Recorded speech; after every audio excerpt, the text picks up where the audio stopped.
Chapter 7. It only takes one red. Jason astral projected out of Jerious.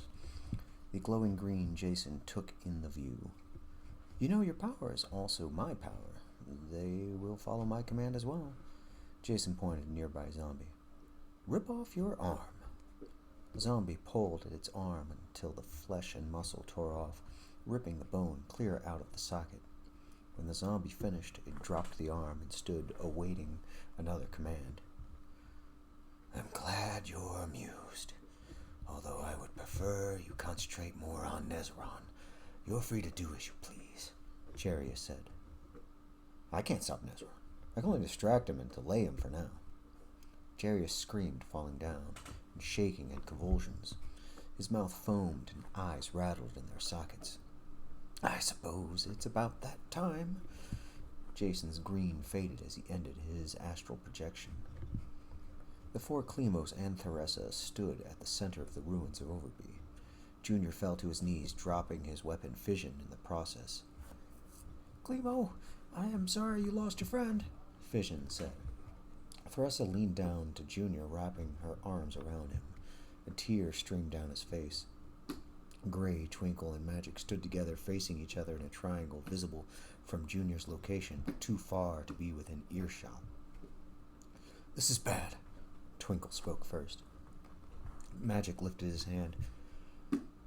Overby would have been a great help. Even I did not know that his immortality was tied to his city. We have a lot of problems. What has caused this? Gray asked. Magic moved his fingers in an intricate design in front of his face. Resorius! He cast the spell, altering his eyes and hand to glow a bright yellow. Bending down, this Klemo touched the crashed building debris on the ground with his illuminated hand. Within his mind's eye, Klemo saw pale night arrive in the city. Light and flame consumed every corner. Overby and the remaining wizards combated hordes of demons made out of shadow. One by one, they were consumed by light and darkness. The screams echoed in the air around everyone as an after effect of the spell. Our problems have just doubled, Magic said as he stood erect. Those screams? Gray asked. Yes, Overby and the last of Corvus's most powerful wizards. They're dead now, Magic said. How could our problems be worse than Dagon and Red? Twinkle asked. The two Klemos locked eyes. Loth and Pale Night. Magic paused to allow his words to sink in. The Demon Lord of Light and the Goddess of Darkness are now watching us? Twinkle nervously sheathed and unsheathed his daggers repeatedly. They saw us beat Orcus and knew that it was only a matter of time before we came for them. Prioritize. What's our first problem? We worry about only that. Red. Twinkle and Magic responded. Good. Gray lifted her new arm. It was half the size of her unhindered one. I was honestly hoping he would be. Junior and Theresa approached the other three Klemos. What are you talking about? He asked. Twinkle ceased fiddling with his daggers. You will have to wait on avenging Overby. What did this? Klemo held Fission up with a silent promise.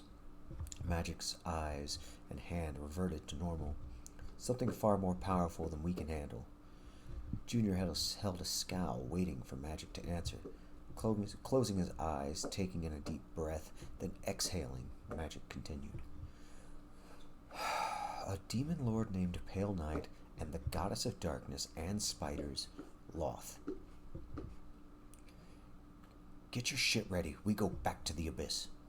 Junior split Fission, placing it into the scabbards at his sides. Twinkle flashed, disappearing, reappearing behind Junior with his dagger to his throat. See how easily I could have killed you just now? The dagger pressed hard onto Klemo's neck. Pale Night can kill you far easier. Junior teleported behind Twinkle, with Fission already in his hands pointing at Twinkle's neck. He spun around to face Junior. The youngest Klemo had a determined look on his face that said, Nothing will stop me, and I will do this alone if I have to. Lowering vision, Klemo turned around, holding Theresa. I'll be in Laguna when you three are ready to go.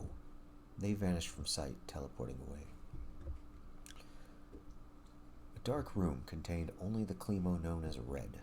Sitting in meditation with his two middle arms crossed, two upper arms held together by the fingertips, and two lower arms extended out. Red was manifesting the power of Farsight, watching the four Klemos in the ruins of Overby. Witnessing the one-eared Klemo teleport away, Red traced where Klemo ventured to. Eyes popped open, followed by a large smile curling on his dark crimson face. Red teleported out of his tiny room.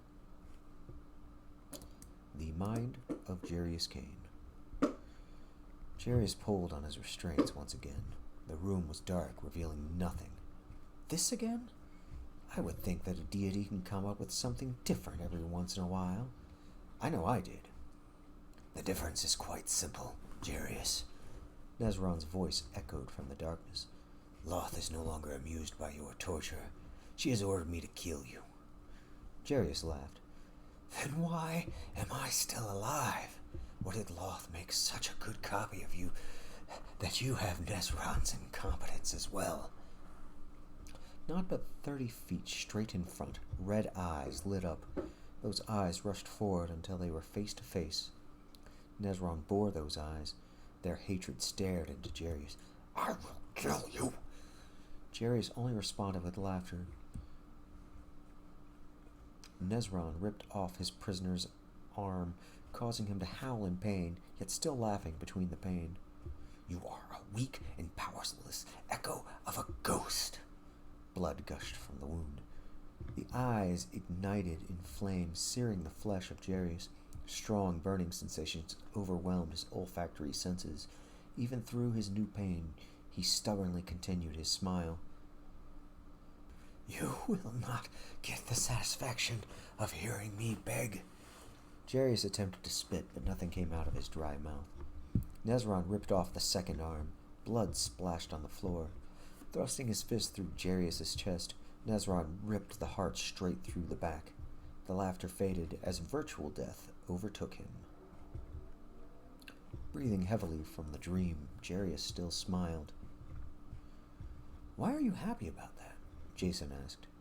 Because I baited him to do it. To end the dream as quickly as possible, I presume? Jerious nodded his agreement. He stood up, looking around at the loyal undead force in front of him. Time to use these Sin Carlas. Klemos. Laguna, a local pub. The one-ear Klemos sat silent, waiting for his three comrades to arrive. Sherry, the barmaid, approached him. What will you have to drink? She asked. Nothing, he responded. Buddy, this is a bar, Sherry said with an annoyed tone. I'm waiting for people. They look like me, their family, Klemo said. A gust of wind whirled behind him. How did he just... The barmaid struggled to make sense of the sight in front of her. You wizard types are weird. He looks like you. He's even got the same red skin you do. Weird. I've never met red people before. Klemos spun around, jumping out of his chair, vision already drawn. Red stood, wearing a cloak to hide his 4 additional arms. You'll die very soon, brother. Klemo attempted to teleport away, but nothing happened. His eyes widened with alarm. Red casually walked to the table Klemo previously sat at. One of the 6 arms left the cloak to pull a chair open. Sitting down, he looked up to the barmaid. I'll have an ale, please. My friend will also have the same. Red handed the woman a coin to pay for the drinks. She accepted the currency with a smile, walking away. Klemo still had his swords drawn. He was ready to spring into combat. Relax. I have all the time in the multiverse. Red pointed to Klemo's chair. Refusing to sit, Klemo stepped back, ready to run away. You know I'm faster, stronger, and more powerful than you. Don't be rude, Klemo. Have a seat. You're worse than Dagon, Klemo said. Worse? No, I'm the same thing as Dagon. Or at least, I'm doing the same thing as him. You really should listen to me, brother. Klemo gripped his swords tighter. All right, I tell you what.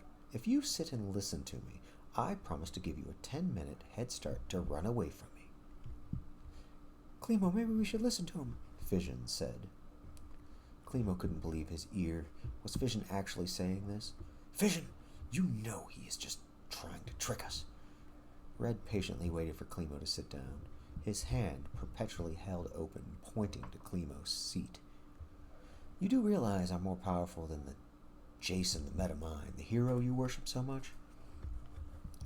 Klemo continued to stand, ready to fight. The barmaid returned. Red looked back at her, smiling, then looked at Klemo. You are being rude. Sit down. Now. Red's eyes flashed. Psychic energy lashed out, kinetically seizing hold of Klemo, forcing him to sit down. See, I can do anything I want, brother. I can kill you any time I want. The barmaid reached the table. Fresh cold ale for you boys.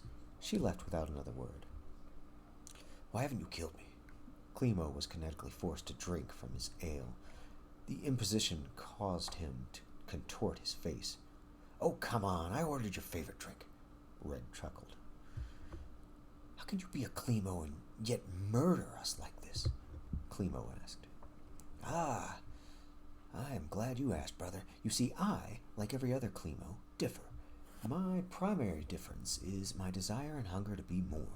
You have something similar, I see, but not quite how I do. Red drank from his glass. He set it down on the table.